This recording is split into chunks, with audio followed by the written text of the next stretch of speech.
وقاص زویا اور جنت کو خوب جھاڑتا ہے اور کہتا ہے کہ ان دونوں نے تو میری عزت کی دھجیاں اڑا کے رکھ دی ہیں، اور ساتھ ان کو وارن بھی کرتا ہے کہ اگر یہی سب کچھ چلتا رہا تو وہ ایک دن گھر چھوڑ کے چلا جائے گا۔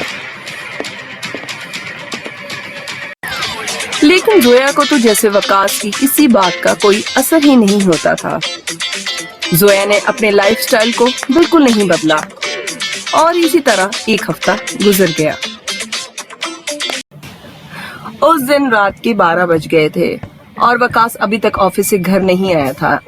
زویا کافی پریشان تھی اور بار بار وقاص کو فون ٹرائی کر رہی تھی، لیکن وقاص کا فون بند تھا۔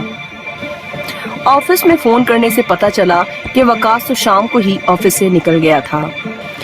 وہ رات زویا اور جنت کی سخت پریشانی میں گزری۔ صبح ہو جاتی ہے اور زویا پھر وقاص کو فون ٹرائی کرتی ہے۔ اس دفعہ فون لگ جاتا ہے۔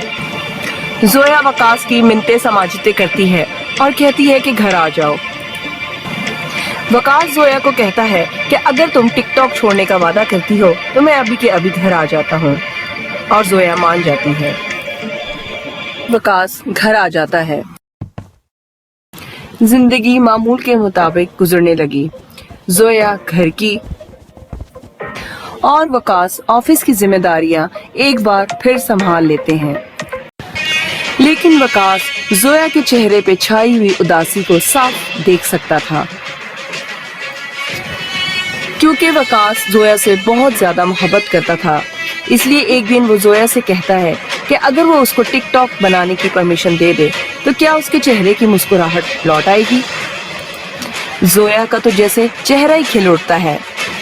وقاص کچھ شرائط کے ساتھ زویا کو ٹک ٹاک بنانے کی پرمیشن دے دیتا ہے، اور وہ یہ ہوتی ہیں کہ وہ گھر کا پورا خیال رکھے گی، ڈھنگ کے کپڑے پہنے گی، گلی محلہ یا کوئی بھی آؤٹ ڈور شوٹنگ نہیں کرے گی، اور اس کو پورا ٹائم دے گی، اور زویا مان جاتی ہے۔ ٹک ٹاک کا کھیل ایک دفعہ پھر شروع ہو چکا تھا۔ کچھ دن تک تو زویا ان شرائط پہ قائم رہی، لیکن آہستہ آہستہ کر کے وہ دوبارہ اپنی حرکتوں پہ اتر آئی۔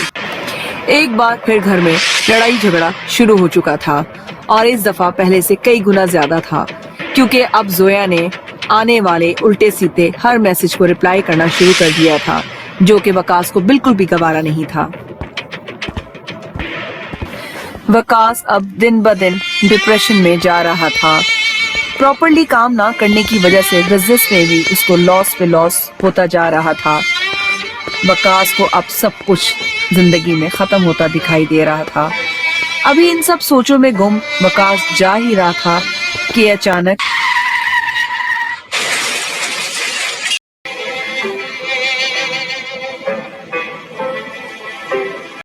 سب کچھ ختم ہو چکا تھا۔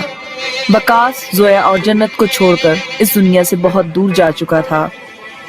آج بھی ہمارے معاشرے میں بہت سے ایسے گھر اور رشتے ہیں جو اس ٹک ٹاک کی وجہ سے ٹوٹ جاتے ہیں، اور بہت سی اموات اس ٹک ٹاک ایپ کی وجہ سے ہوتی ہیں۔ It's terrible, but this is the reality of our society. May Allah lead us the right path. Ameen.